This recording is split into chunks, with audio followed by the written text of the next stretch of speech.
مولوی اسی میں مرے جاتے ہیں کہ اگر حضور حاضر و ناظر ہیں تو نظر کیوں نہیں آتے؟ ارے نظر کیوں نہیں آتے؟ تم ہمیں فرشتے دکھا دو، ہم تمہیں اللہ کے نبی دکھا دیں، دکھاؤ۔ مگر ان کو بھی مانتے ہو تو مصطفیٰ کو بھی مان لو۔ ہر موجود کے لیے نظر آنا ضروری نہیں ہے۔ فرشتے موجود ہیں مگر نظر نہیں آتے، مصطفیٰ موجود ہیں مگر نظر نہیں آتے، خدا بھی موجود ہے مگر نظر نہیں آتا۔ کیا دیوبند کی لابی اس کا انکار کر دے گی؟ کہہ دے گی کہ خدا موجود نہیں ہے ورنہ نظر کیوں نہیں آتا؟ وجود کے لیے نظر آنا شرط نہیں ہے، یہ جاہلوں کا کام ہے جو کہیں کہ صاحب ہر موجود نظر آنا چاہیے۔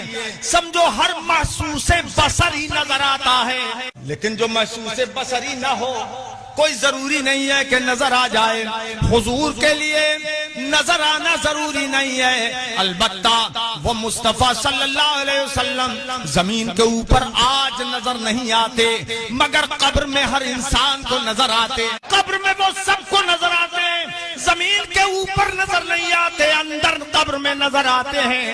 اے آقا ایک بار نظر آ جاتے تاکہ دیوبندیوں کے لیے کم سے کم یہ کھلی حقیقت آشکار ہو جاتی، مگر میرے مصطفیٰ نظر نہیں آتے زمین کے اوپر، قبر کے اندر نظر آتے ہیں۔ زمین کے اوپر وہ اس لیے نظر نہیں آتے کہ دیکھیں لوگ بغیر دیکھے ہمیں مانتے ہیں کہ نہیں، اور قبر میں اس لیے نظر آتے ہیں کہ جنہوں نے مان لیا ہے وہ اب پہچانتے ہیں کہ نہیں۔